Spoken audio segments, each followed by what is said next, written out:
The following show is paid programming and does not necessarily express the views and opinions of Urban Broadcast Media and its subsidiaries. Thank you for listening to UBM Praise. It's 10 p.m. Do you know where your children are?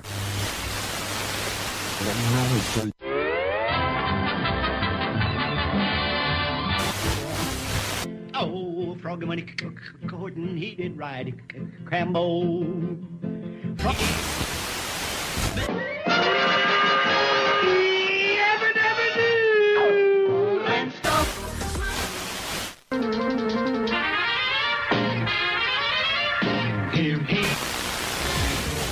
I'm just a bill. Yes, I'm only a bill. Green Acres is the place to be. And that's Uncle Joe. He's a moving kind of slow at the junction. Here we come, walking down the street.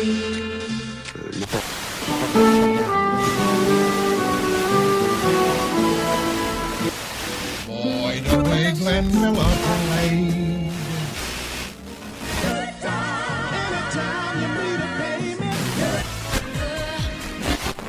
Now the world don't move to the beat of just one drum. Cincinnati, WKRP. Who is on first? What are you asking me for? I don't know. Now, wait a minute. I'm asking you who's on first. That's his name. Well, go ahead and tell me. Who? The guy on first. That's it. That's his name. Well, you ain't said nothing. I ain't asked you nothing. You did. You know the guy's name on first base? Sure. Well, tell me the guy's name on first base. Who?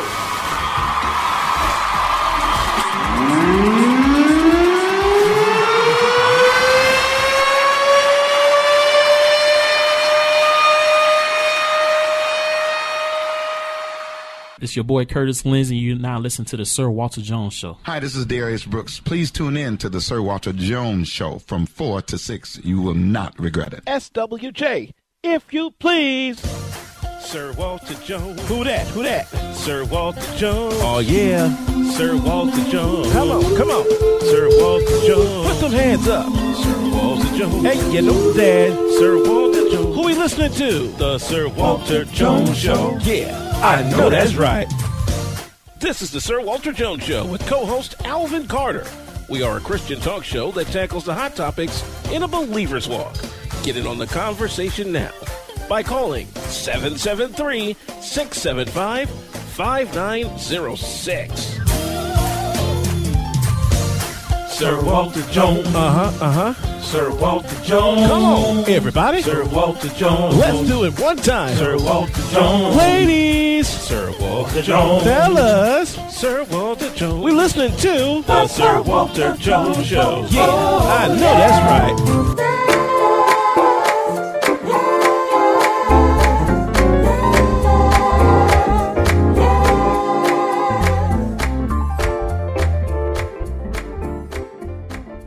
Calling all musicians, new artists, singers, composers, poets, and producers.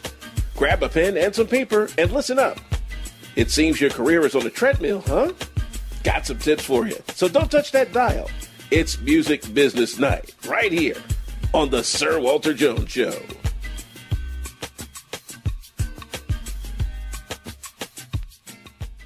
Wednesday. Brother, what's up? This is a groovy party, man. Yeah, brother, like it. Solid. Right on. Hey, man, what's your name? Everything is everything.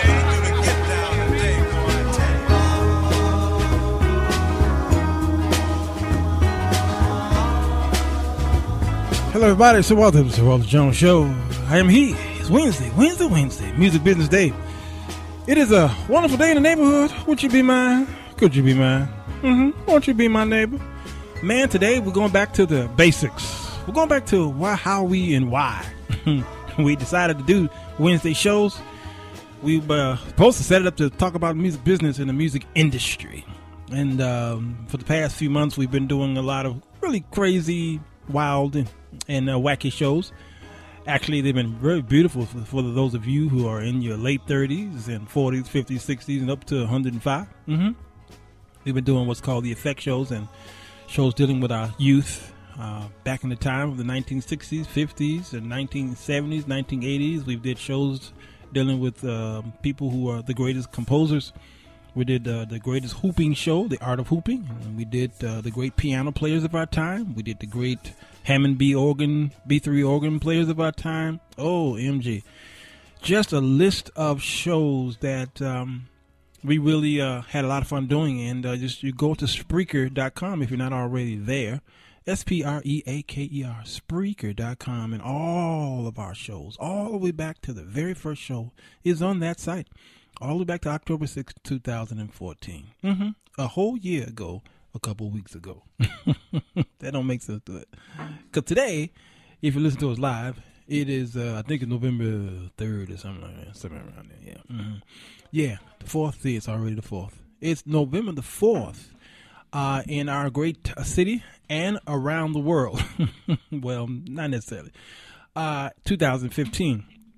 I just gave a date stamp. And, you know, it's really not, if those of you who are getting ready to go into radio, you don't really, I just broke a rule. Don't do date stamps. You just don't do it. You're probably asking why. Well, you want your shows to be fresh.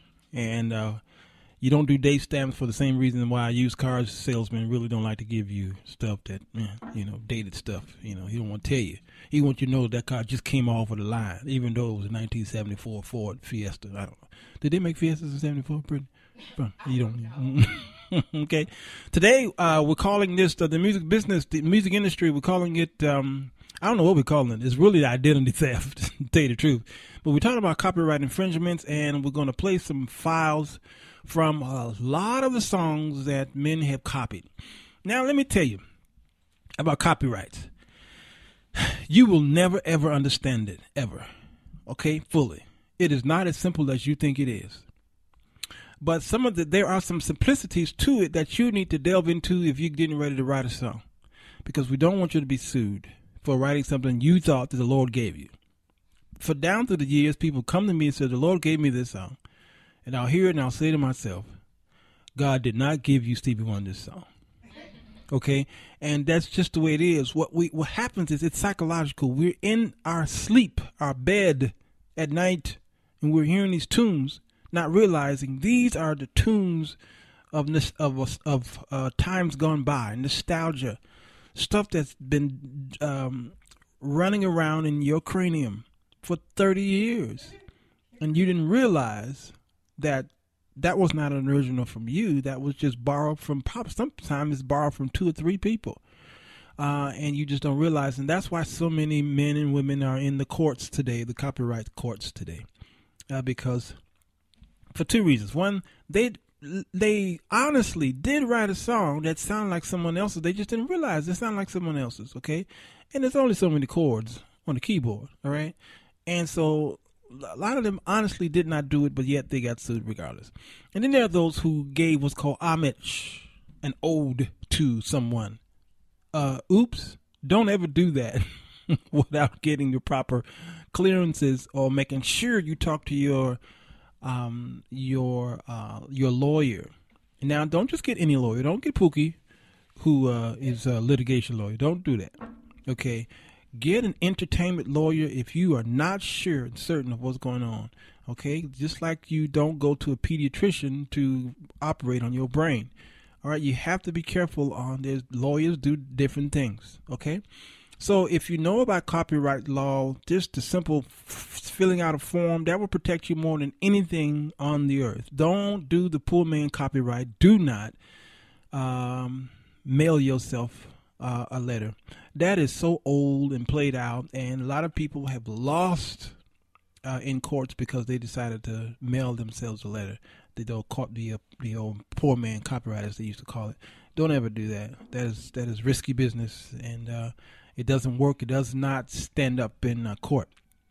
So the copyright law of the United States tries to encourage the creation of art and culture by rewarding authors and artists with a set of exclusive rights. Pretty much what it is. If you spend that hard time sitting there writing and penning your work, you should be rewarded for it. Okay? And that reward is the right of protection. I've written over 2,000 songs today, and I have copyright papers and what have you out there. And I'm not so much worried about it because I kind of know a little bit about the law enough to protect myself. But even though I've written so many songs, I'm still very careful on saying. And now let me tell you something. What we think we know about copyright is not what we really know, because really what a copyright is, and it's very simple. The definition is actually in the word itself. Copyright. All right. Here's an example. Okay, there's two words, copy and write. That means when you first write a song, that's the write part. All right? And you can write it in your head. You can write it on a piece of paper, doesn't matter, but you wrote it in your head. The copy part of that word simply means that you duplicated it.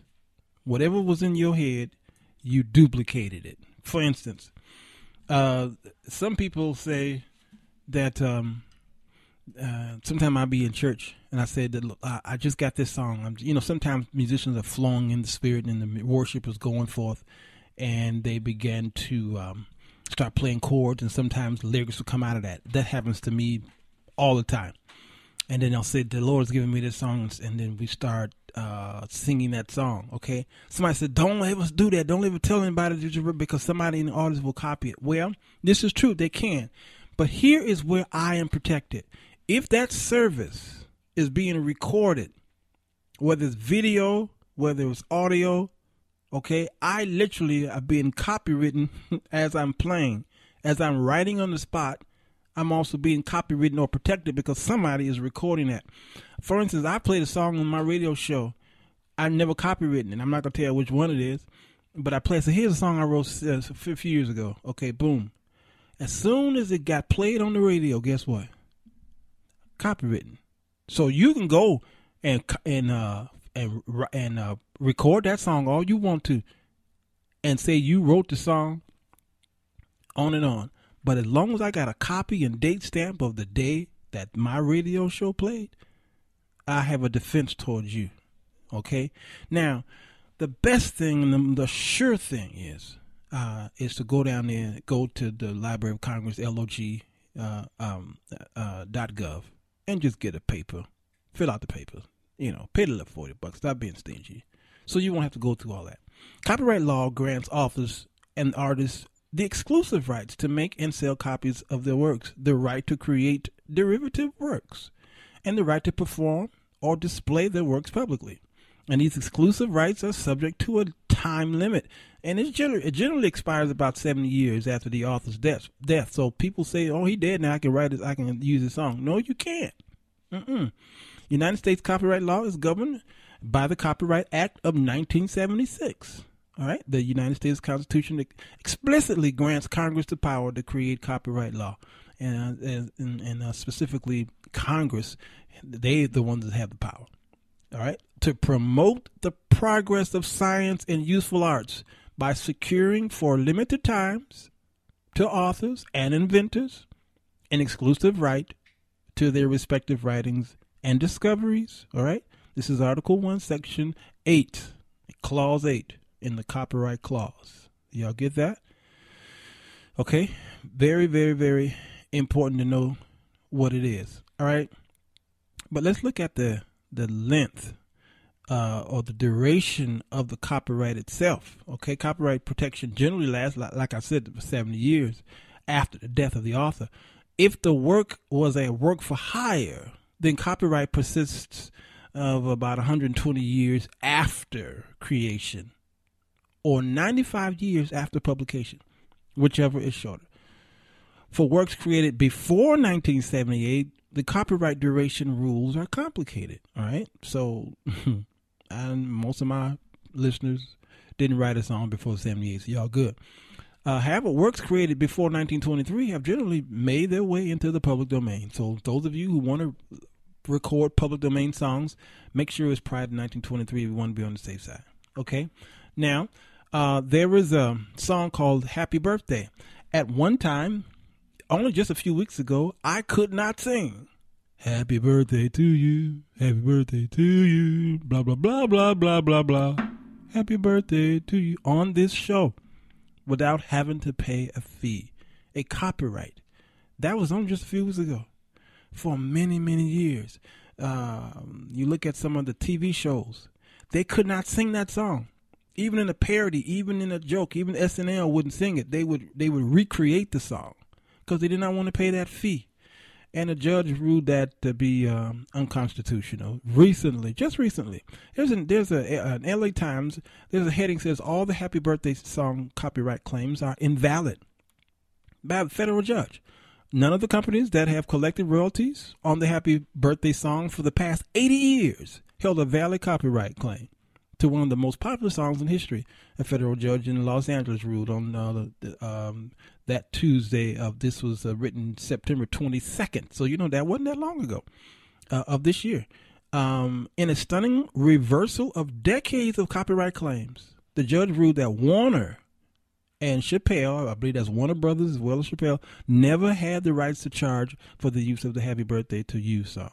Warner had been enforcing a copyright since 1988 when it bought Birch Tree Group, the successor to Clayton F. Summy Company, who claimed the original disputed the copyright. Judge George H. King, he is a king now, y'all. Y'all go ahead and praise him. Judge George H. King ruled that a copyright filed by the Summy Company in 1935 granted only the rights to specific piano arrangements of the music and not the actual song. Happy Birthday is finally free. It's free.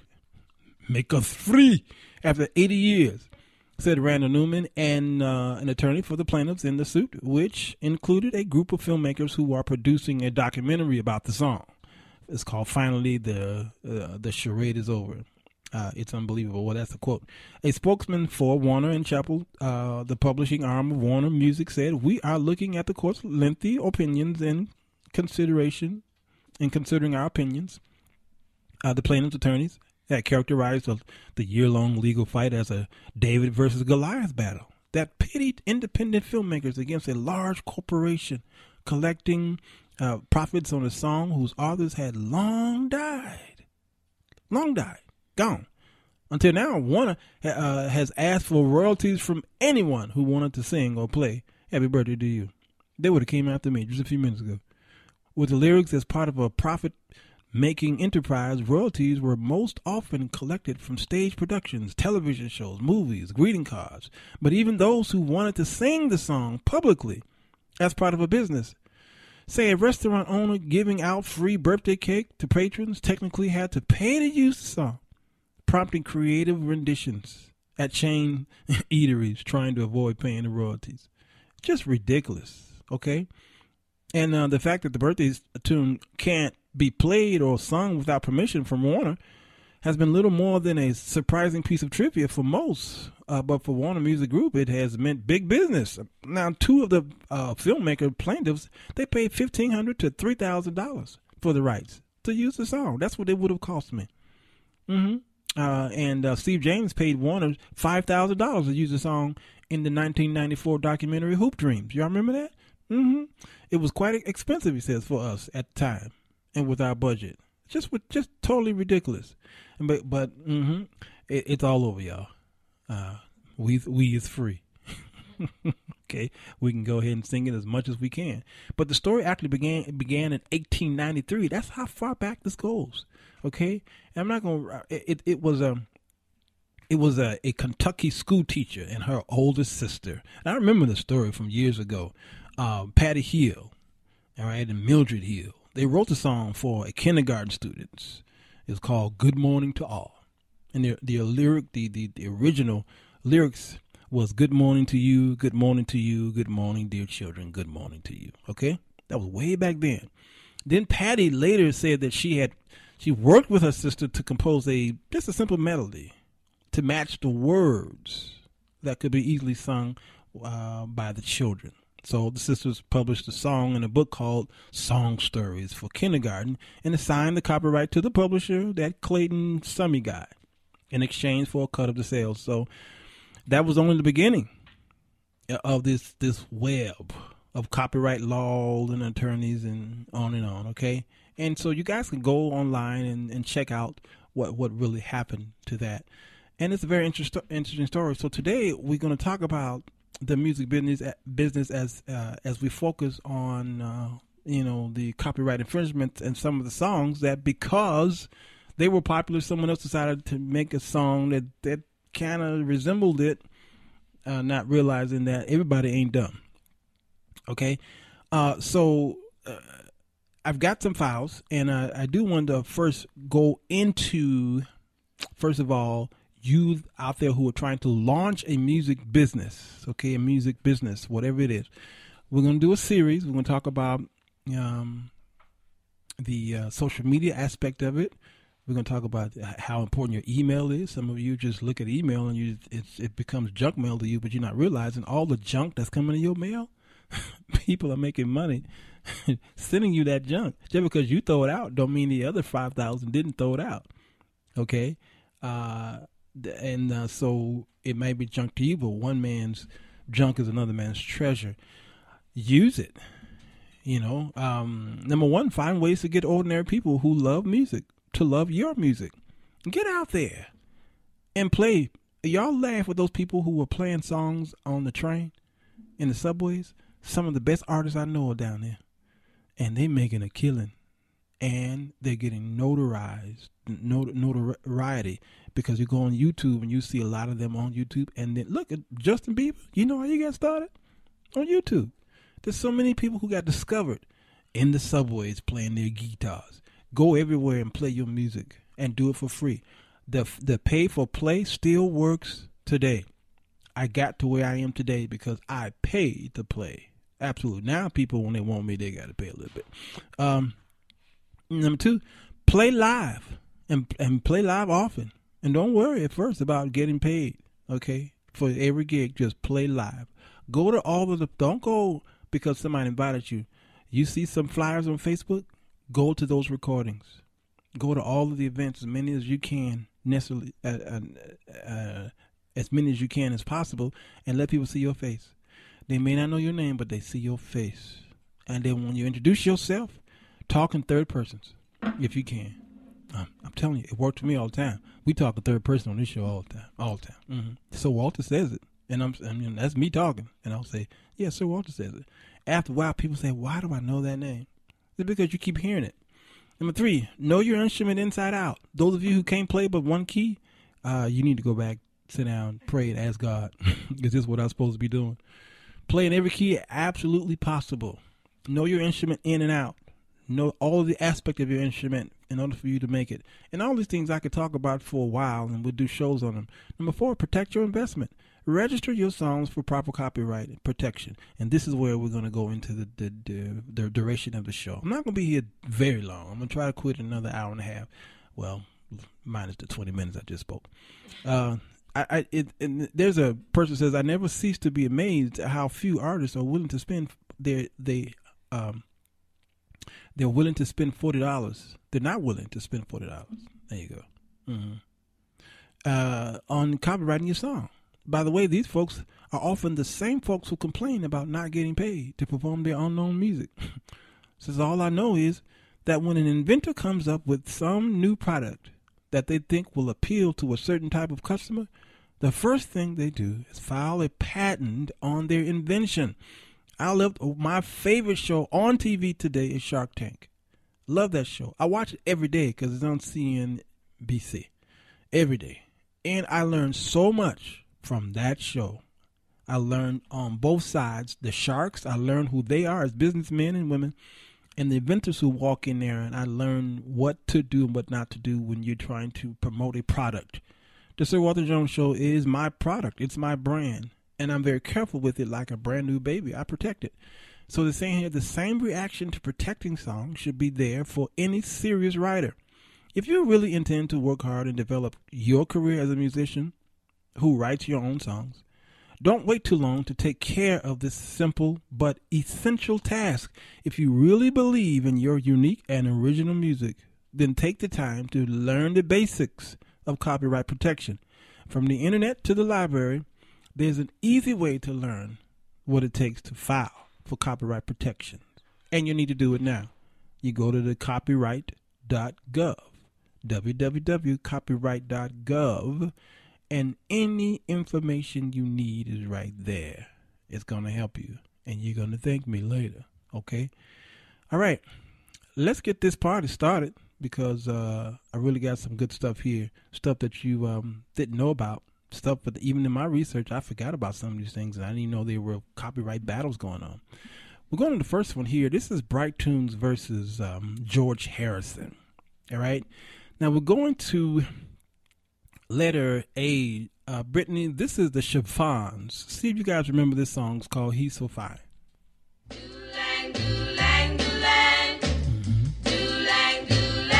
He's so fine.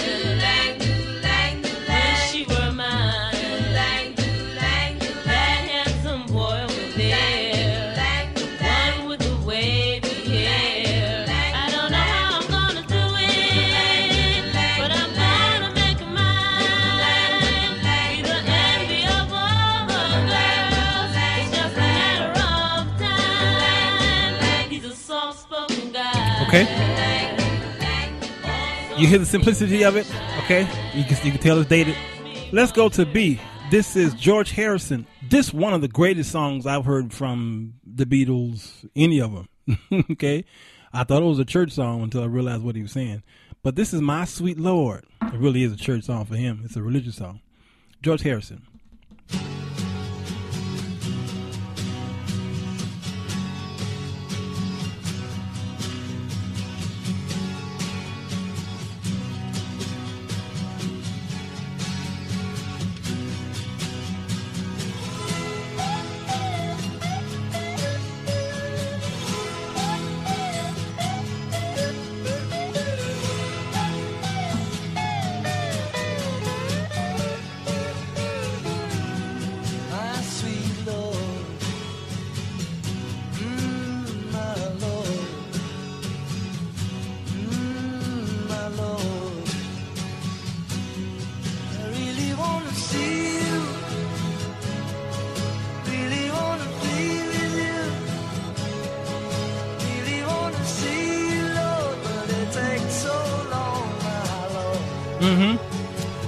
Now you see the difference between the two? If you pay close attention to the chords are pretty much basically the same. Now George Harrison, he owed $1.6 million for this song. And then what happened was Harrison fired the manager, Alan Klein. And then Alan bought the rights to He's So Fine by the Chiffons. And then the courts made Harrison settle for $587,000 to Klein. And then Harrison eventually owed the rights to the song. I mean, it's just one web of craziness.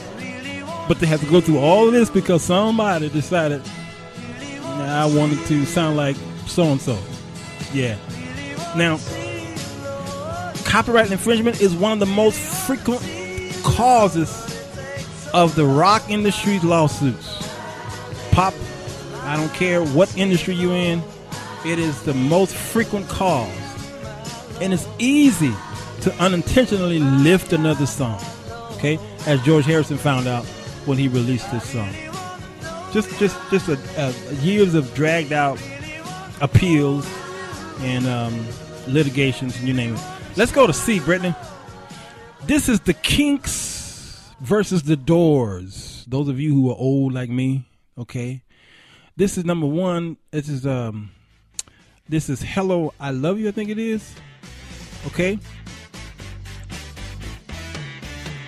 Hello, I love you, won't you tell me your name? Hello, I love you, let me jump in your game. You hear that? Now this is All Day and All Night, the Kinks. I'm not content to be with you in the daytime. Mm-hmm. From the movie Why Do Fools Fall in Love? Great movie, by the way. And we're just going back and forth on this. Let's just play this. Back to Hello, I Love You. You hear the chords? 1968. From the Waiting for the Sun album. Same chords. Hello, I love you, won't you tell me your name? Hello, I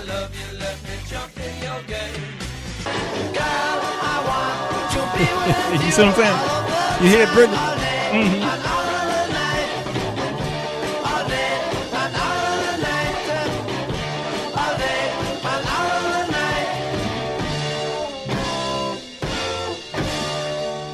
Mm-hmm. And guess what? The Kings win. They were just kinky. Oh, let me go to break. Yeah, get to this break. We were having fun. Realize it's 4:30. 4:30 in Chicagoland area, y'all. I think I want to hear from the Winans. We haven't not done the Winans show just yet, but oh boy, it's coming. Marvin Winans was just here to give respect to the great apostle Richard D. Hinton. Marvin Winans is one of my greatest songwriters of all time. First to Stevie Wonder being number 2. Stevie Wonder is great. We haven't done this show yet, but Marvin Winans, I'm sorry, hands down, great songwriter, great singer, great preacher as well. This song is from the Tomorrow Project. Everything You Touch is a song. Sir Walter Jones Show.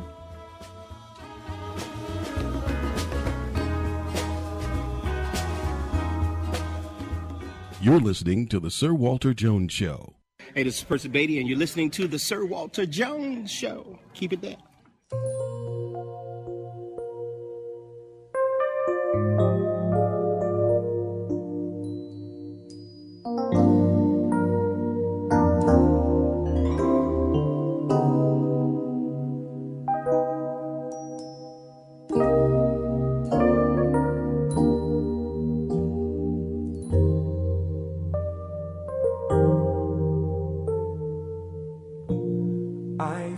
That a song should be something more than a beautiful melody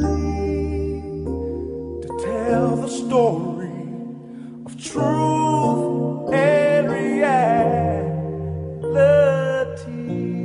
I think that a song should be sung by a man who knows the meaning of sorrow and the meaning of true love. I think that a song should be shared among friends.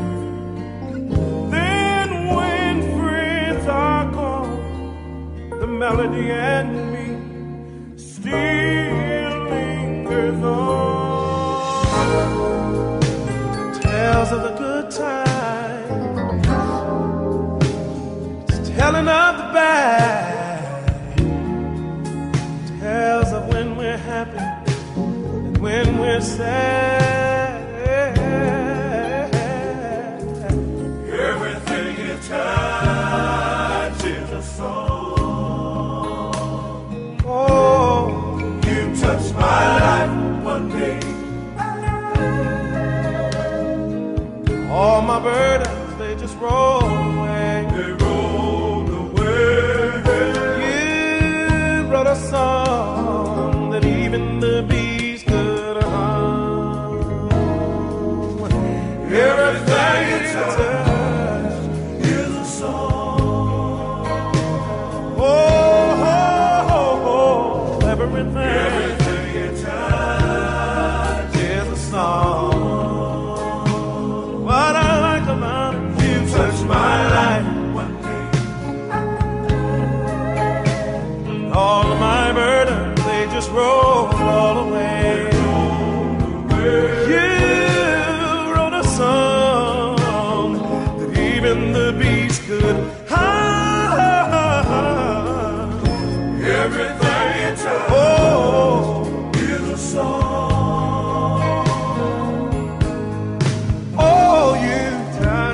Bird, and that's a song.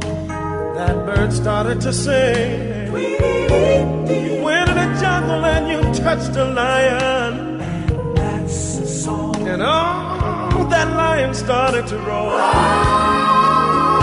You touched a bell, that's a song. That bell started to ring. If you listen real close, everything in nature sings. Oh,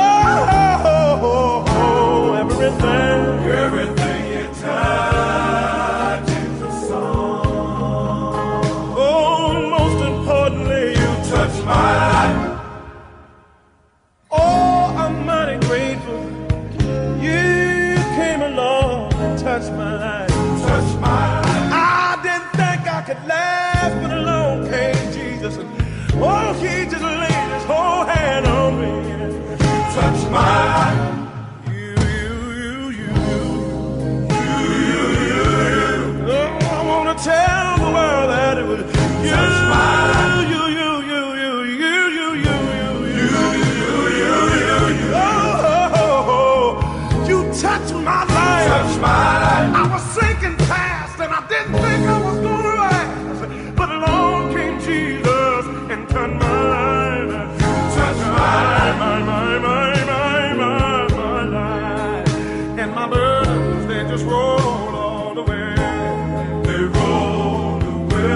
Something more.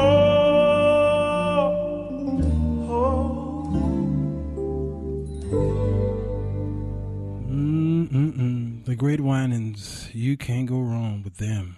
From the song, well, from the album Tomorrow. I believe the year was 1984. Where was I? I was in high school. I think I was trying to get up out of there. 1984. I just wrote my first song. 1983 actually was my very first song I wrote, called When I'm Alone. I sing this song to assure that you're my own alone. Big hit. Well, in my house. That's how big the hit got. It only reached my house. It's on YouTube actually. If you want to YouTube the Sir Walter Jones, When I'm Alone, you'll hear my very first song ever written. Of course, it's me, updated last year. Or year before that, I can't remember, but there it is. The 80s was a great year, decade that is, and I think we did the 80s a couple weeks ago. And so what we're doing today, if you just tuned in, we're doing the music business, music industry. We're calling it the copyright infringement, or a thief, or identity theft. We're gonna call it something by the time it hits Spreaker. We're gonna call it something. So we just did the Kinks versus the Doors. Hello, I Love You, and then All Day and all of the Night. And you can hear the variations and how they borrow from one another. But then I've got Brittany multitasking. But we're going to Muddy Waters in a minute, as soon as she get through. We're going to Muddy Waters and Led Zeppelin. Y'all know those two people. Now, here's what you're going to find out in these scenarios here is that you're going to notice that a lot of the white rockers will be borrowing from the African American artist. You're not surprised, are you? African Americans, without them, there wouldn't be rock and roll. There wouldn't be blues. There wouldn't be R&B. There wouldn't be a lot of that music. I mean, we created it and they borrowed it. It's let them tell it, because they actually tell it. I'm talking about the white folk. They will say, I borrowed from so-and-so. That's just the way it is. You know, they can't argue with the truth. But this one here is letter D. This is the great Muddy Waters, okay, called You Need Love, 1963.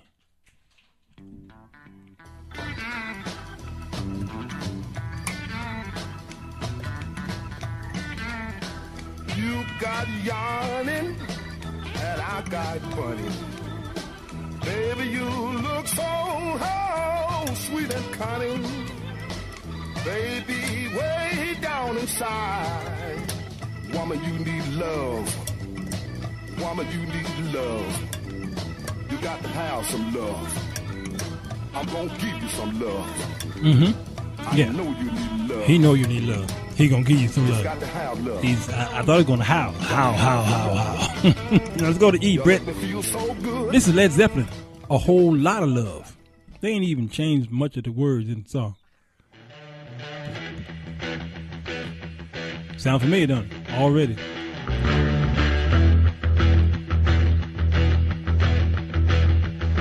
You need cool air, baby, I'm not fooling. I'm gonna send you back to school,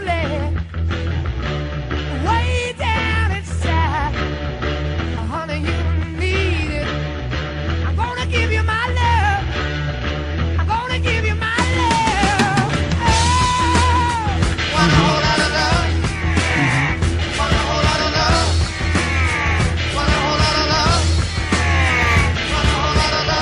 That's all I can stomach.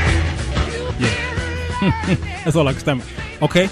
And then we're going to the battle between Taurus and Led Zeppelin. Them Zeppelins, they're not just a big blimp. They like to borrow. They like to steal stuff. Okay. This is F. This is the back and forth of Taurus. Now, Taurus, this is Taurus is called Spirit. All right, 1968 from the Rougher Road.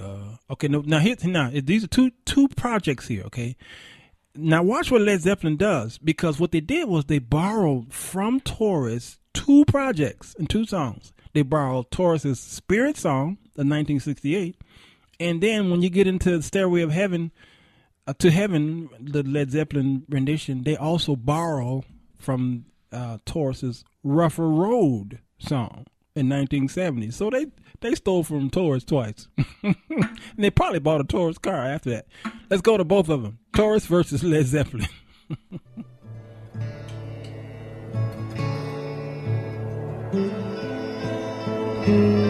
Now this is Taurus. This is not Stairway to Heaven.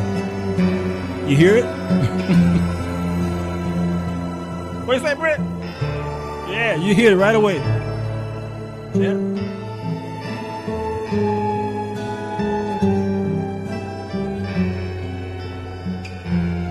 This was 3 years prior to Stairway to Heaven. Now here's Stairway to Heaven. Same chords. And that was a blatant ripoff. They didn't even hide nothing. But it's still a beautiful song. Most folk never even heard of Taurus or the song called Spirit. So you almost can think Stairway to Heaven. Now this is Rougher Road.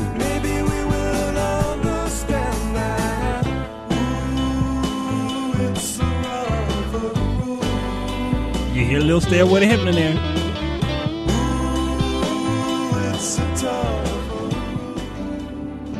Here's Stairway to Heaven. You hear it?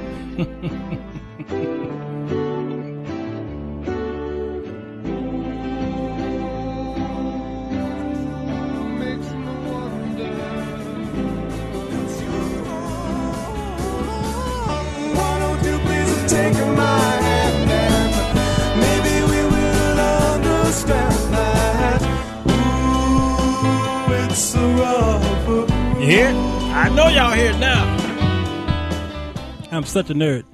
Don't agree in the room, please. Here's a fight with Huey Lewis, the guy who wears gym shoes. And the News. Remember that group? Man, I love the 80s. Oh, my gosh. And then Ray Parker Jr. Who you going to call? Now, these two here, wonderful story, although it didn't end out that great because of lawsuits and what have you. But this is I Want a New Drug. I Want a New Drug, 1983. Now, he was asked to write for the Ghostbusters. Huey Lewis. Okay, this is the irony. He was asked to write for Ghostbusters, but he decided that he wanted to write for Back to the Future instead. All right, we just celebrated, how many years? Well, we just celebrated something.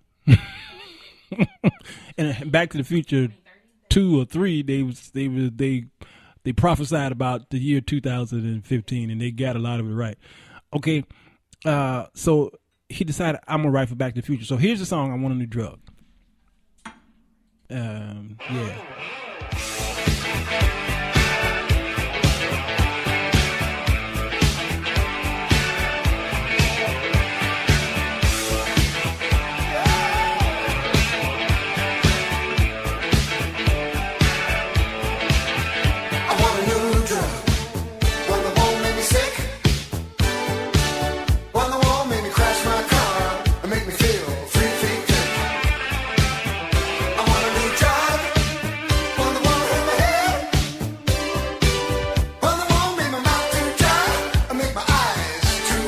Okay, let's go to H. Ray Parker Jr. decided to pick it up for the Ghostbusters soundtrack, 1984, just a year later, and see if there's some similarity.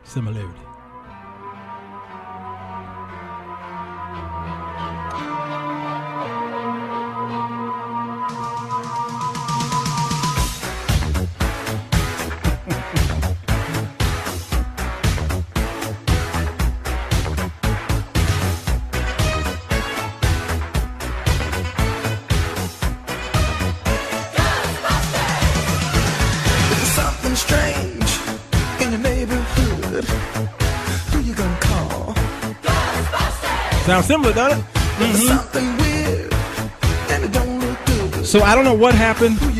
Maybe Ray Parker Jr. heard the sample of I Want a New Drug and figured, well, it fits. Why not use it? I ain't afraid of no ghosts. He ain't afraid of no ghosts. And then the lawyer showed up and said, yes, you are. I'm about to sue you. Okay, let's go to Britt. This is now here's the big picture here, okay? Now let's talk about it before we play it.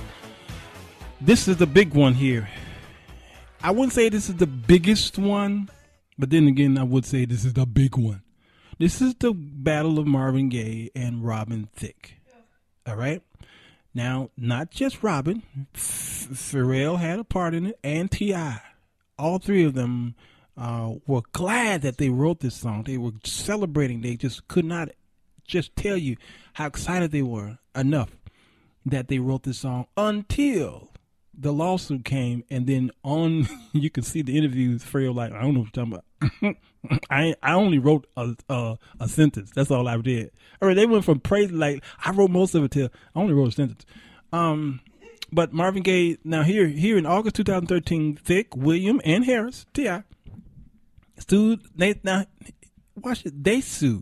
sued the family of Marvin Gaye and Bridgeport Music for declaratory judgment that Blurred Lines did not infringe copyright. So it's pretty much a countersuit of the defendant. So Gaye's family accused the song authors of copying the feel and sound. You get that? The feel and the sound of Got to Give It Up. The song which Thicke personally claimed was an influence on Blurred Lines, while Bridgeport claimed that the song illegally sampled Funkadelic song, Sexy Ways. And I don't have a sample of that, but you go to YouTube and type that in. Funkadelic, Sexy Ways. So they got hit twice.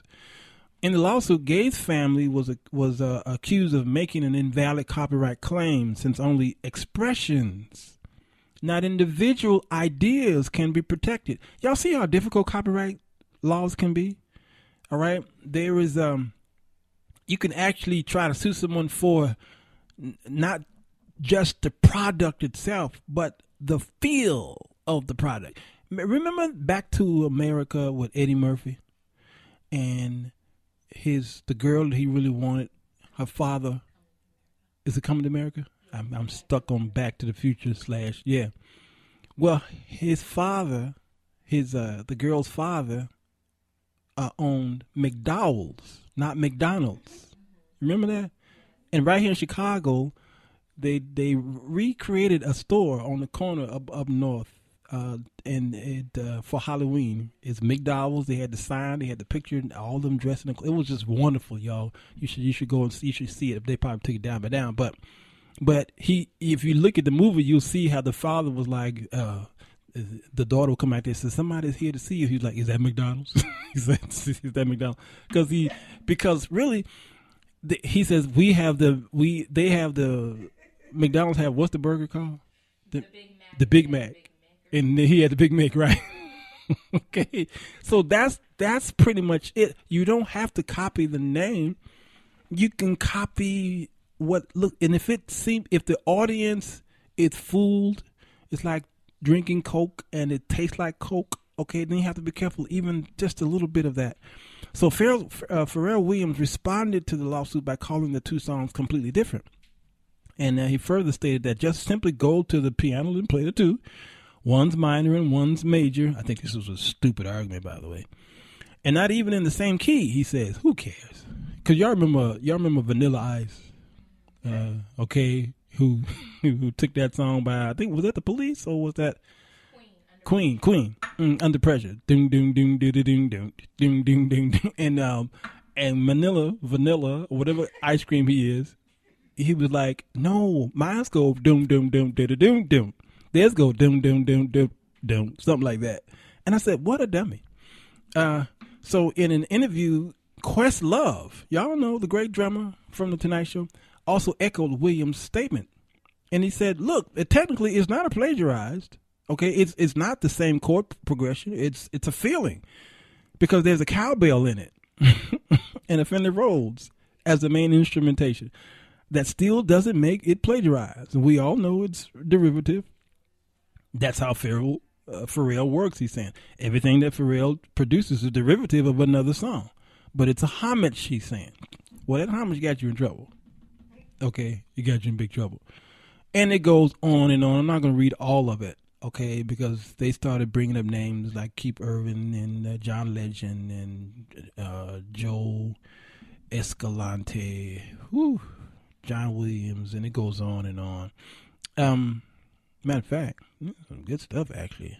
I wish I can read that because it's good stuff. Okay, so let's go here. I got them both back to back. All right, this is I believe, Brittany. Everybody get up. Robin Thicke. Everybody get up. Everybody get up. It's like praise and worship team. Everybody get up. I said get up.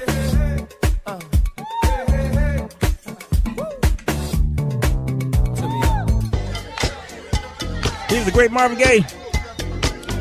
So you see the same feel? It's the same feel. It makes you feel like you're listening to Marvin Gaye, and that's the whole suit was all about.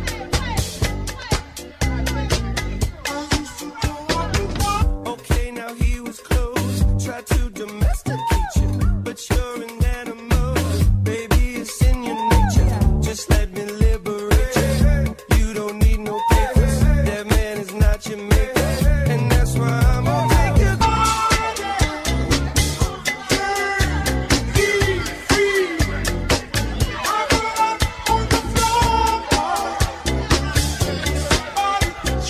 Okay, y'all get the point. So it's got to give it up 1977. And the label requested that he produce a disco song. The label wanted Marvin Gaye to do disco. This was the 70s. Matter of fact, by 1977, disco was on its way out anyway. Another year or two, right here in Chicago, White Sox Park, Brittany, is it Comiskey Park? Yeah. Was it ever called White Sox Park? Or we just called it that out of emotion, but it was always commission. Yeah. It's U.S. Cellular. Yeah, all of these companies. And I think Dave Dahl or somebody burned all those records, huh? Steve Dahl. It's one of them dolls. He wasn't such a sweet doll when he did that, though, man. They was upset with him. But that ended disco. So let's go. We're going to the Rolling Stones. Okay, now, the Stones versus the Verve. Those of you who in gospel music, y'all don't know, never heard of the Verve, but that's fine. I'm about to educate you on this. Okay, this is the Verve. This is called Bittersweet Symphony by Verve. This is from 1997. All right, this is Jay. Britt, see what we got here.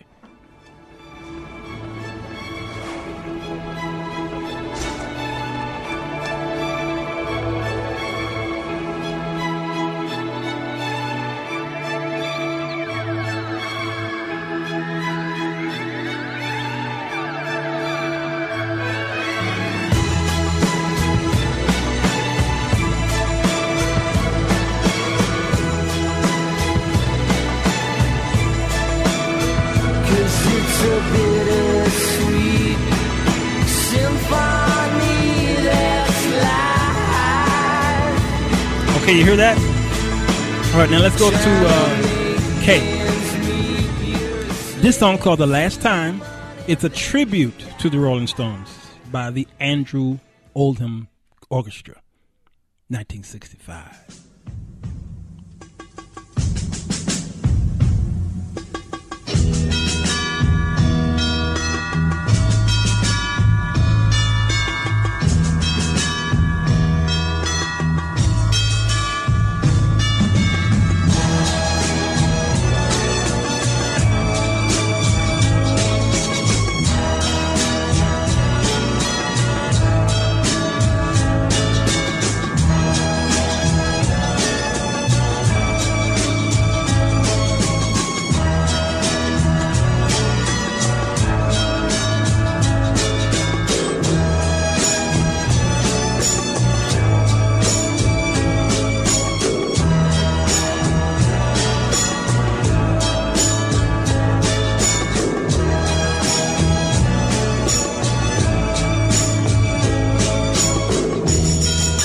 Y'all get it?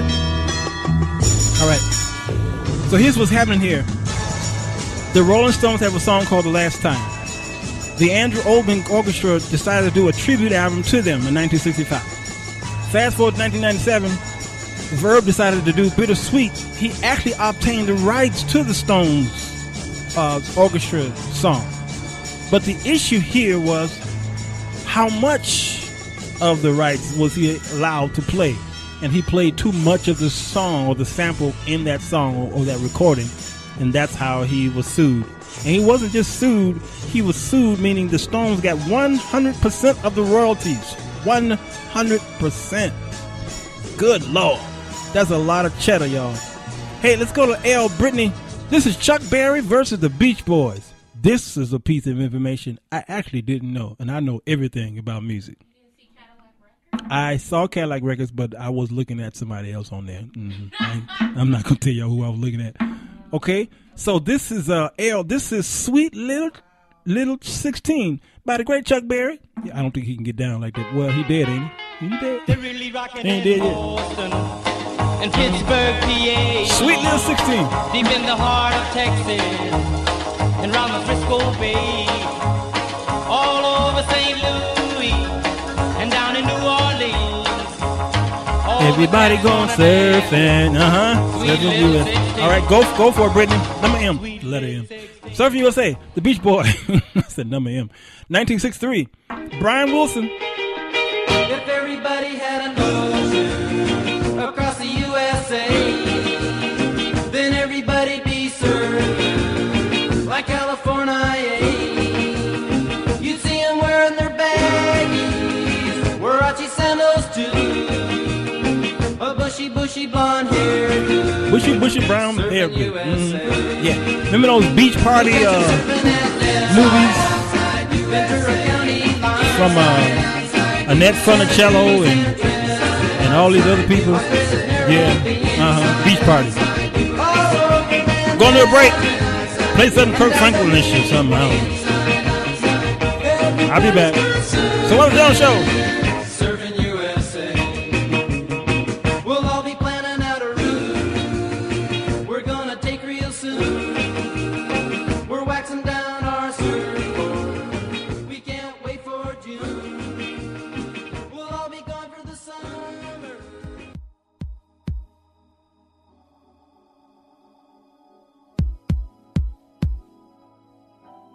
Hallelujah.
I know you going through some stuff now. Yeah. You feel like giving up now. Your spot is tough now. But how can you learn if you don't fall? How can you walk if first you don't crawl? But through it all, you keep blessing me. While they pressing me and they testing me. They keep stressing me because they never heard a preacher flow. Show, go, no.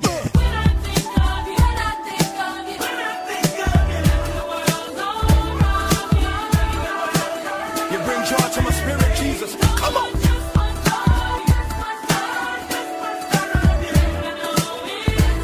Everybody open your mouth and help me sing it right here. Come on.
Thank you, Jesus.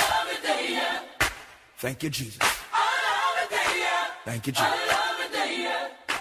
Hey, this is Dwayne Bradford. You're now listening to the Sir Walter Jones Show. Hello, this is Ed Showers talking, and you are now listening to the Sir Walter Jones Show. The following show is paid programming and does not necessarily express the views and opinions of Urban Broadcast Media and its subsidiaries. Thank you for listening to UBM Praise. Calling all musicians, new artists, singers, composers, poets, and producers. Grab a pen and some paper and listen up. It seems your career is on a treadmill, huh? Got some tips for you. So don't touch that dial. It's Music Business Night, right here on the Sir Walter Jones Show. Wednesday.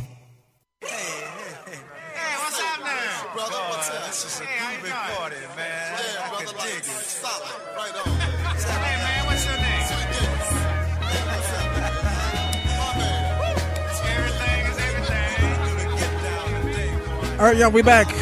Lovely Day by Kirk Franklin. I played that off for a reason because since we've been doing a lot of the secular songs, we'll go back to the secular ones. But in gospel, you don't hear too much about the lawsuits because, well, I guess we're not that important.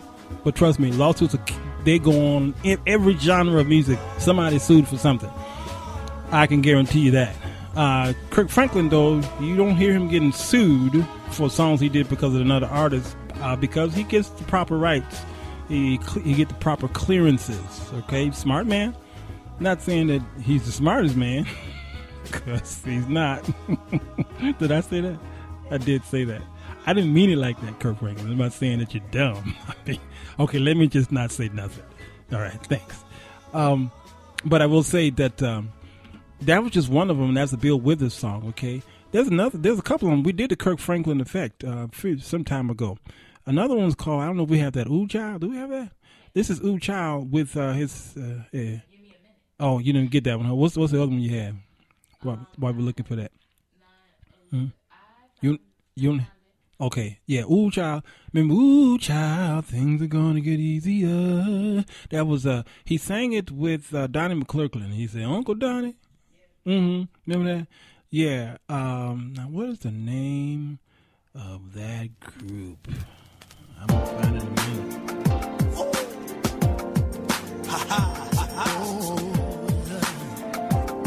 The 5 Stair Steps. That's the name of that. Ooh child. Now, I know things in the world looking crazy right now, and you don't know what's going to happen next.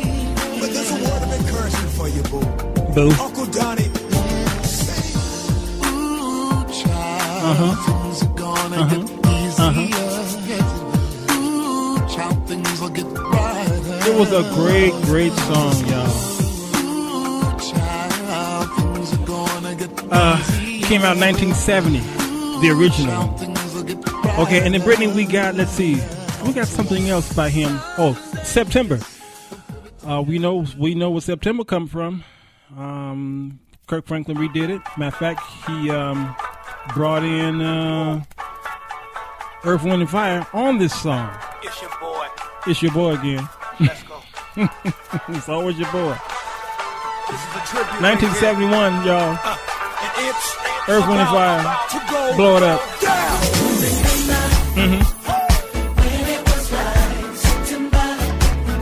The great Maurice White, Al McKay, and Allie Willis.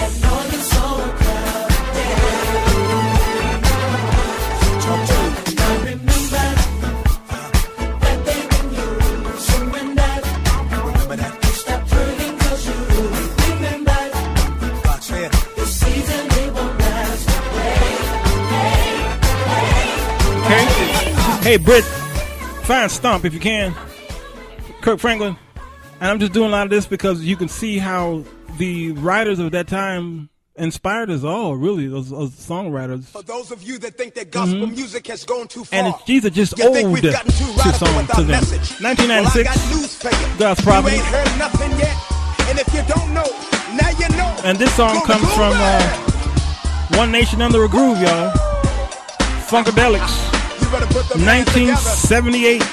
And act like you know George Clinton, Walter Morrison, Gary Scheider. Just sampled it to the T, to the T. I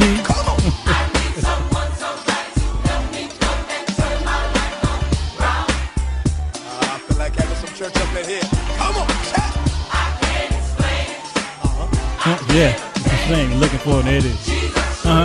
So that's the flavor of Kirk Franklin. That's what he does.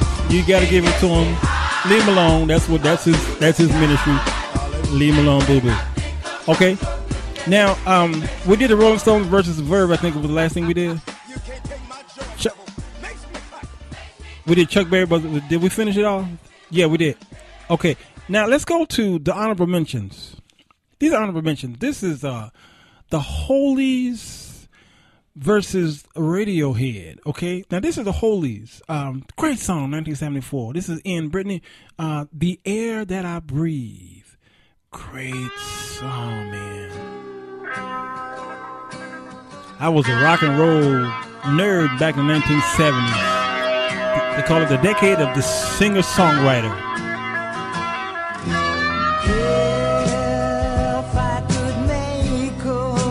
You heard it before, Brittany?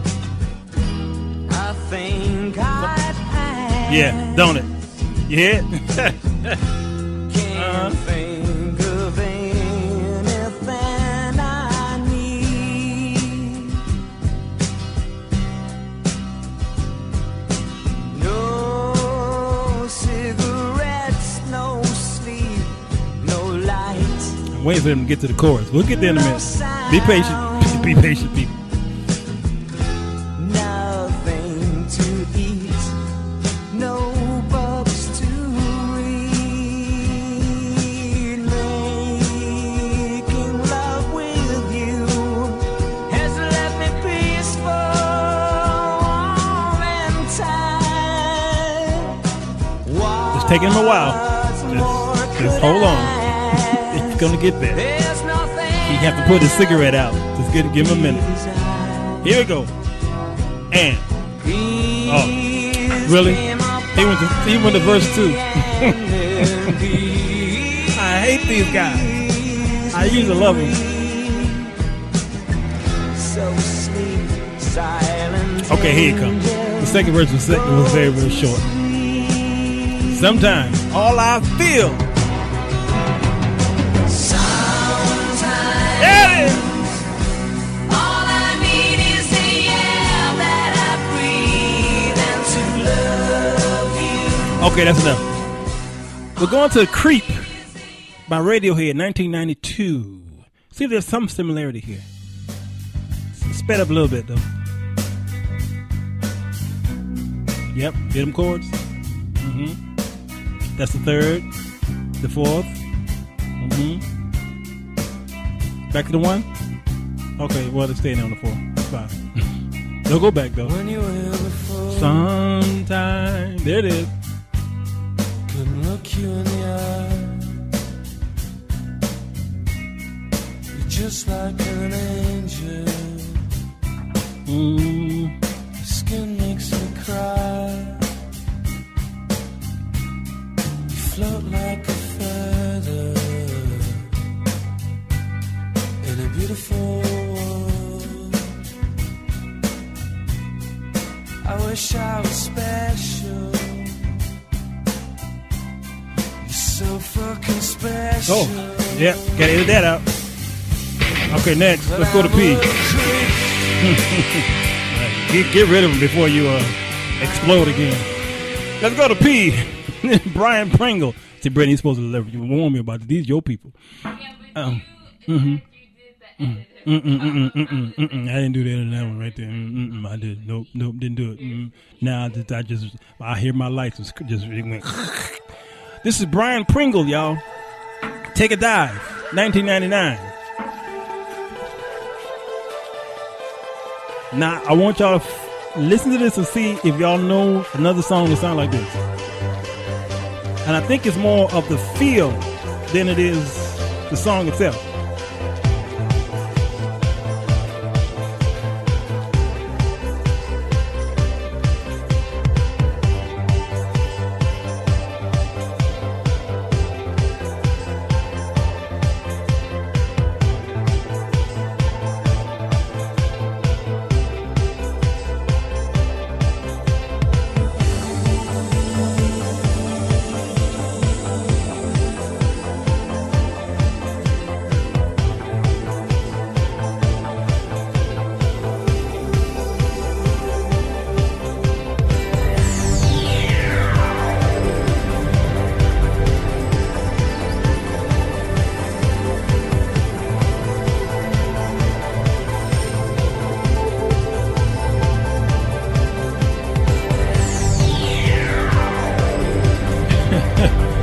At the intro is giving me anxiety.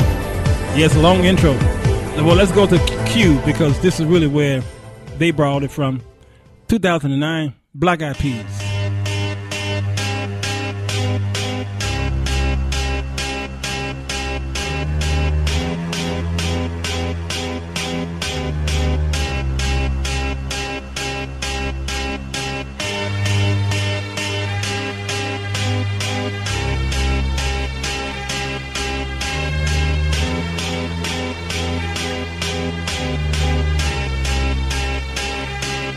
I got a feeling.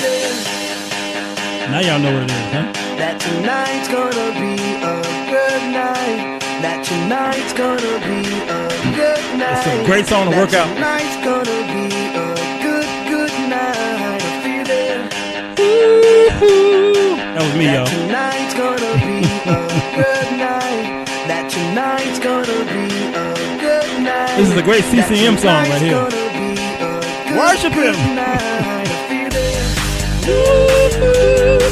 That tonight's gonna be a good night. That tonight's gonna be a good night. That tonight's gonna be a good night. Okay, he's got a feeling. All right, let's go to our Brett.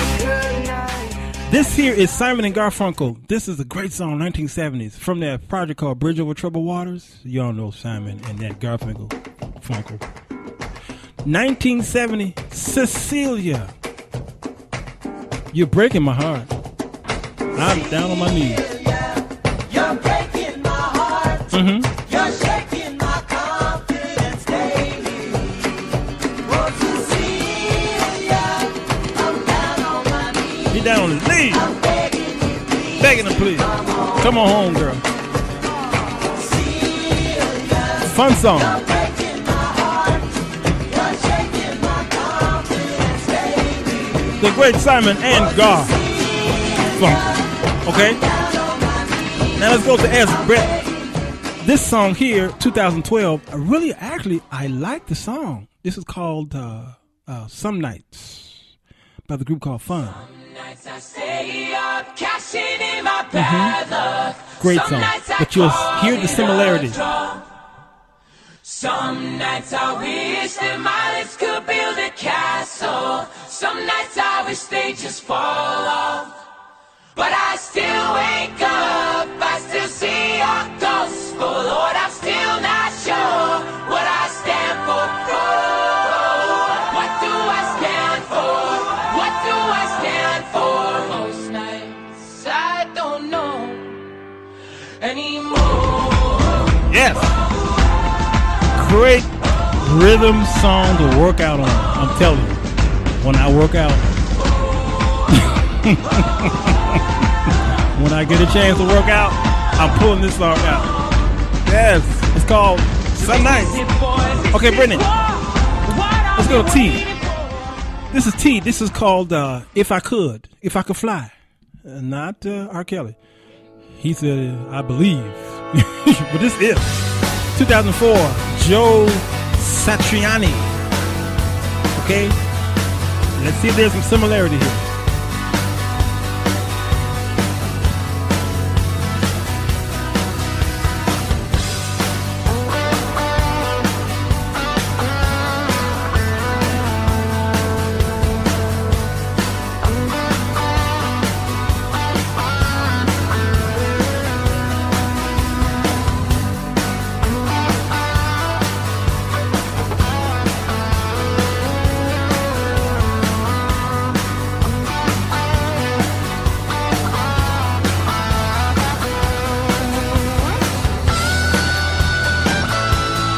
Right there, you hear that? Right here. Okay, pay close attention. There it is. That part right there.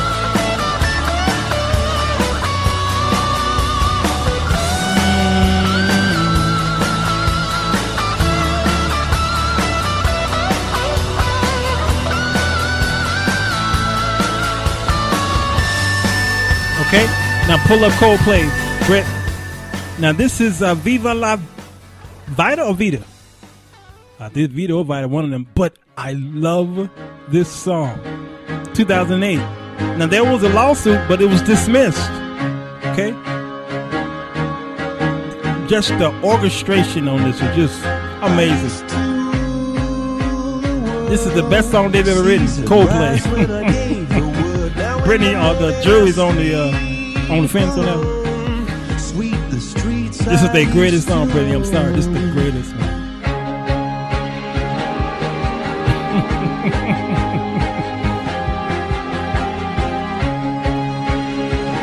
It's the pizzicato of that cello. Oh, it's beautiful.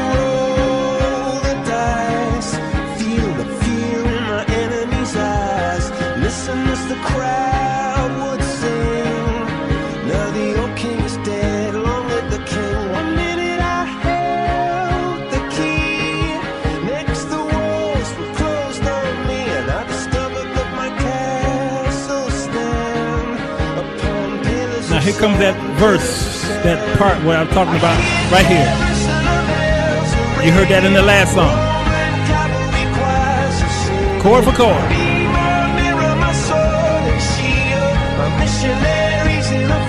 See, this is a church song. He's talking about missionary. He's talking about Mother Mary. St. Peter, I think he mentioned. This is a church song. Okay, Brittany, bring that down. So what happened was Joe Satriani claims that his lead guitar line was used as the vocal melody in Coldplay Viva La Vida. So once pointed out, it's hard not to really hear the Coldplay song over it, but it was dismissed. The Simon and Garfunkel song, there was no action taken on that one. And also the Black Eyed Peas and Brian Pringle, no action was taken on that one as well. And these are just honorable mentions where there really wasn't a lawsuit. Okay. One was a suit, but it was dismissed. The Beatles, I don't have the other song to go with it, but go ahead and play it anyway, Brittany. This is Beatles' Oblada, 1968. I can, yeah, Oblada. And it's a great song. It's beautiful.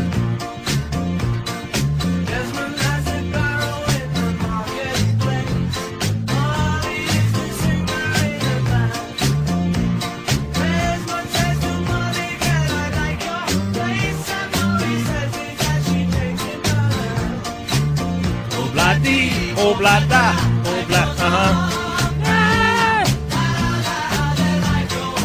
Just a stupid song, but lovely. Stupid and lovely at the same time. Like the Shoop Shoop song. Okay. All right, we'll kill that. The song that goes with that is called Why Don't You Get a Job? It's by The Offspring. Okay, 1999. Now, there was no action taken on this particular song parody. It was pretty much an homage to the Beatles song. I can't play it because the file got corrupted, and probably rightfully so, because there's a couple of cuss words in there. And my edited version didn't play, so we didn't want to pull the other version off the internet, and then I had to do the beep. I don't have a beep button. I don't have it. So this next one here is Elton John. We're going back to gospel. This song's called Don't Let the Sun Go Down on Me. Another great song by the guy who wears dresses on stage.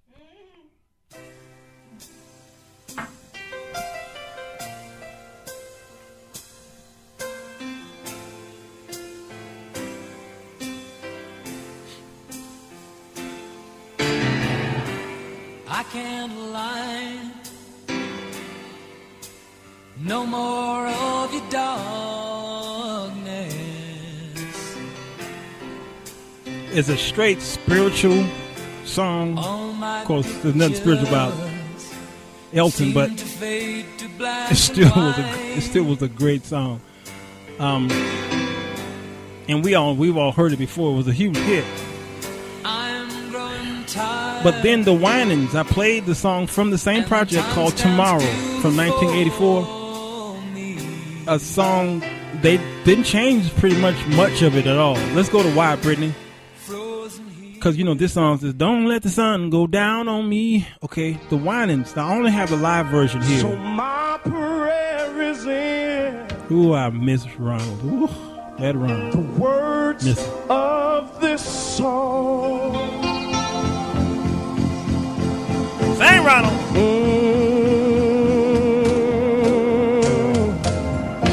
Don't let the sun go down. Go down.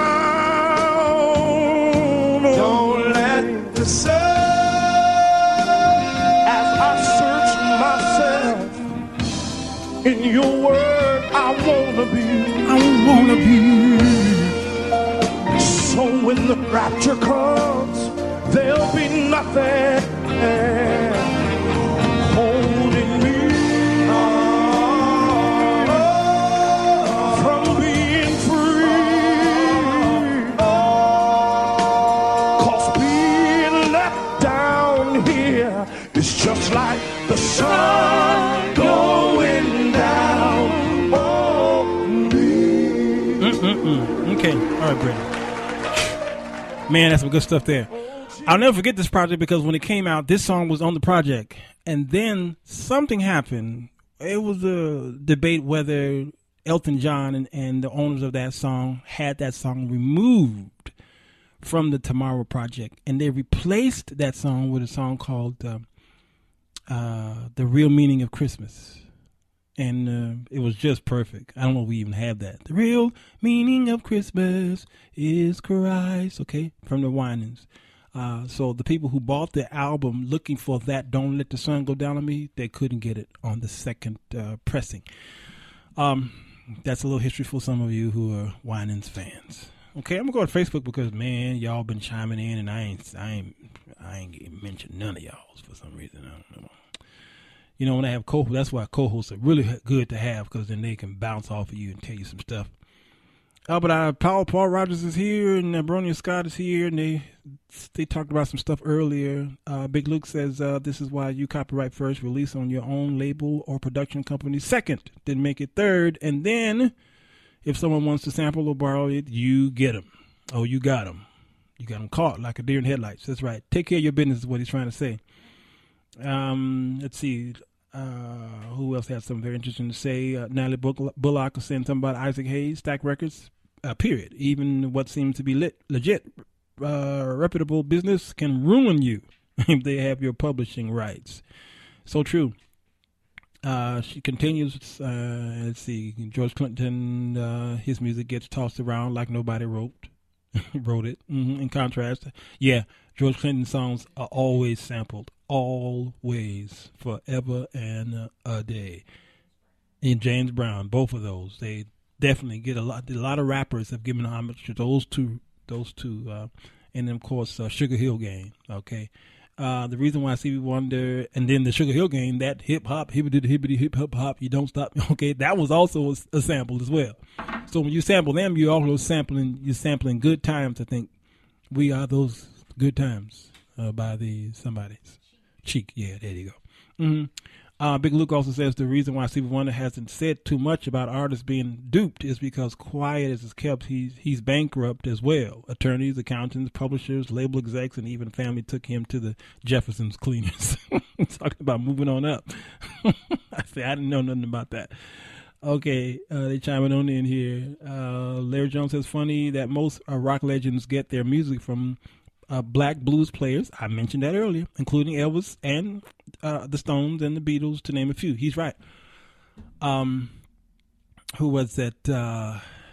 Elvis Presley, Jerry Lee Lewis, and a lot of them were hanging around the church. And Rosetta Tharpe. They got a lot of their playing styles from Rosetta Tharpe, a Church of God in Christ, lead guitarist, and a few other of us. Okay, let's see. Mechanicals, Big Luke was talking about mechanicals, synchronization, performance, and publishing needs to be in place before any music or brand is advertised. BET Gospel, which has now been defunct for at least 5 years, is still playing the same songs from Dee Haddon, right? Mary Mary, Ty Tribbett. He says, I still have joy. Okay, Ty Tribbett, I still have joy. Got it. And I know they're not getting a single dime. He's on top of it. He's right. Larry Jones mentioned Robin and Pharrell both had to pay $7.3 million to Marvin's estate. Let's see. Natalie Bullock says artists who don't write, only record, they have to watch out too. I know a recording artist who was under contract to a record label and didn't seek legal counsel before signing.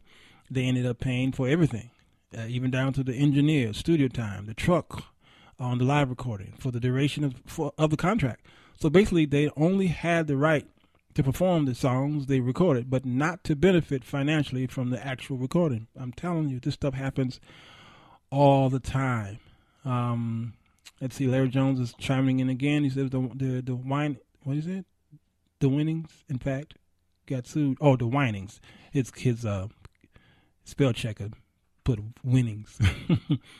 But the Winans, in fact, got sued for copyright this song, and they stopped production of the CD. I told y'all. See, that's my brother Larry, by the way. I didn't even read this, but he's right.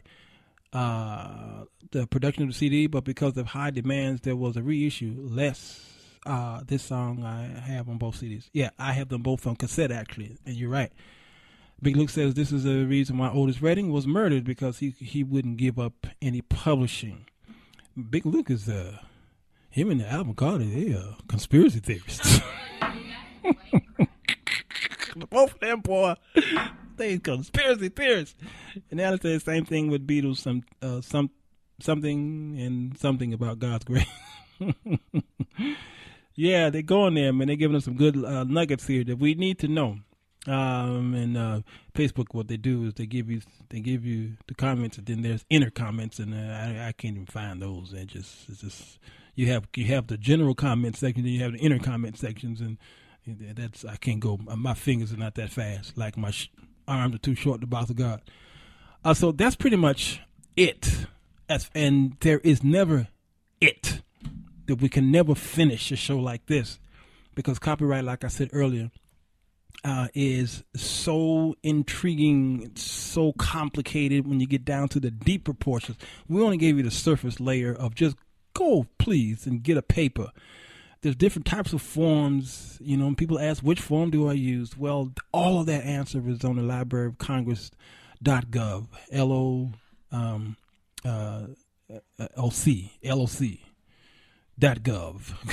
I'm like, I can't spell no more. Go there, and all of your forms are there, and you pay that $40, and don't worry about when it comes back to your house. No, here's how it works. You send in the form. You could do it electronically online. You can mail it to the old way. It doesn't matter. That same form, not the poor man copyright. I ain't talking about that. That's debunked. Don't use that. You can either, if some of you still have papers at the house, fill out the papers, put the right people on there and their percentages, okay, because that's another show right there, because a lot of y'all are robbing people. I know people who come to me and says, I wrote this song, and then the guy who arranged the music around that song says he wants a cut of it, saying that he wrote part of the song, and they're ripping you off. If you wrote all of the lyrics and you have a melody in your head, when you bring it to a pianist, he's only arranging, interpreting what you presented to him already. He didn't write that song. He just arranged it. Now, somebody like Quincy Jones, yeah, he may want a little cut because he's a superstar, and you might want to give him a little bit because his name is going to take your song somewhere. All right, so be careful of these shysters out there who take part of your royalties because they say they wrote part of the song because they put a little hit at the end. No, it's not it. Okay, and then send it to the Library of Congress, and once they get it, they will stamp a date and time on that piece of paper. It is considered copyright by the date and stamp, not when it got back to your house. Because I'm going to tell you, you're not going to see those papers for weeks or months. All right? So don't be saying, I don't know if it's going to copyright yet. You call them and say, did my paperwork get there? And if they say yes, and you ask them for the date and stamp, it's there. So if someone steals your song after that, don't worry about it. Trust me, by the time it gets to the courts know how to get that paper because the court is the government and the Library of Congress is the government. They got the paperwork. Don't worry about it. You're covered. Okay? And it's a lot of stuff, and we can talk about it again show after show after show. And I'm hoping this stuff has helped you guys be inspired to take care of your business. Those of you who are book publishers, I need you to know it works the same way for you. You can't be copywriting or copying other people's work. These people work hard to come up with these ideas and give them let them have theirs, unless you are quoting them, and down at the bottom you give them legally their rights by saying, this is from Brittany Martinez, and this is what she said. Okay, and you quote them, all right, and give them their rights, and that's the way you should do. That covers your behind, okay? Cover your behind if you can, and then go on, because somebody's going to quote you, all right, and the same thing could happen to you. So give back, and when you sow, you reap, all right? Okay, y'all, tomorrow, Theology Thursday, and we are doing the last chapters of Romans, from chapter 13 to chapter 16, I think it is. It'll come to me in a minute, okay? My brother Rodney Jones will be back here with some great, great teachings from the book of Romans. And then Friday will be Fireside Friday, and we're going to talk about some of these killings here in Chicago.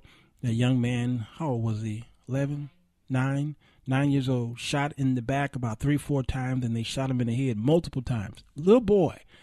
Why? We don't know, but they're saying possibly his father was in a gang, and it might have been retribution. Is that the word? So we have to be vigilant. We have to be careful. The Chirac sound, what is it called? The trailer has been released yesterday, and when you see the trailer, it upsets some of you. It looks ridiculous to a lot of you, but if you notice, all of his movies are like that. So I don't know what you're getting upset for. All of his stuff is like that. Okay, so you will watch it, maybe you won't. But one of our friends on the show, His music is in the movie. He wrote a lot of the songs, a few of the songs in that movie, and we will have him on the show and interview him as well. Okay, so Friday, let's talk about that. All right, y'all, I'm going to go a little earlier because stuff is going on around here, and I'm tired. Huh? Yeah, let's do, we can do you know what? One of these songs was nice. Man, that one I said was really nice. What? I did say that, didn't I? Coldplay was nice. Okay, so you want Coldplay? I like Coldplay. Was that you? I think that was you. Mm-hmm. How long was that Don't Let the Sun Go Down? Because that one there almost took me in. Yeah, how long was that? 9 minutes. That was 9 minutes? Yeah. Okay, we can. Yeah, we can always fade it. You know, right. we can do about 4 minutes of it, or less. Yeah.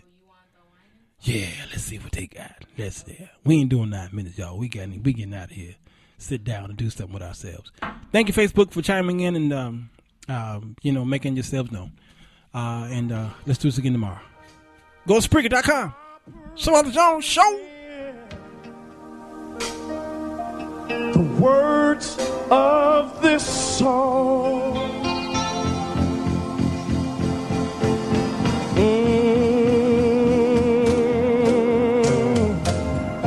Don't let the sun go down. Don't let the sun. As I search myself in your word, I wanna be. So when the rapture comes, there'll be nothing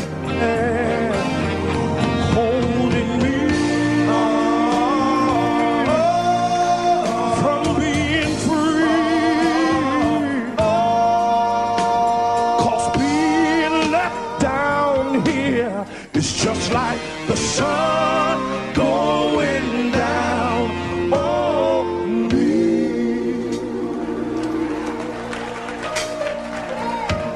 Oh, Jesus.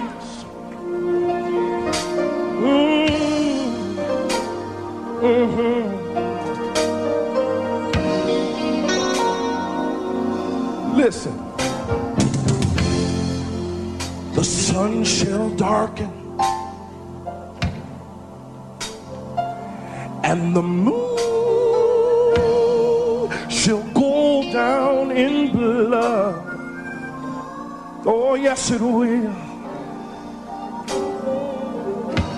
So, sinner man, will you tell me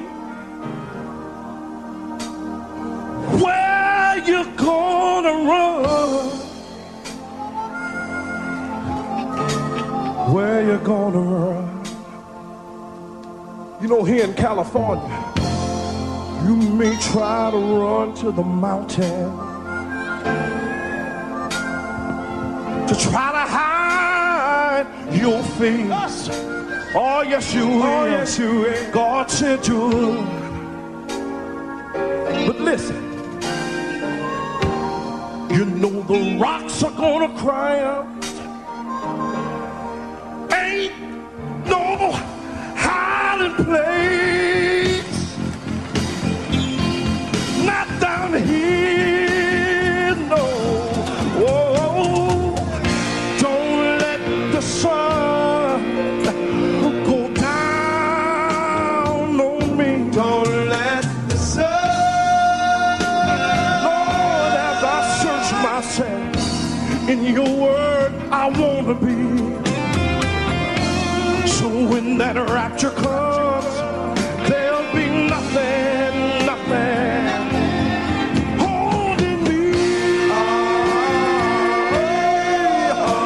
I wanna be free. I wanna be free. 'Cause being left down here is just like the sun going down there. Don't let the sun go down on me.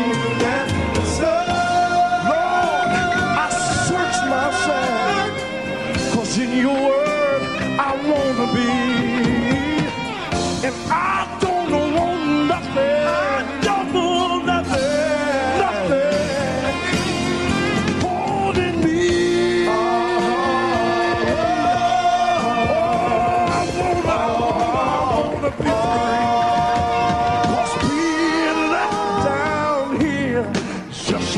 the sun going down on me.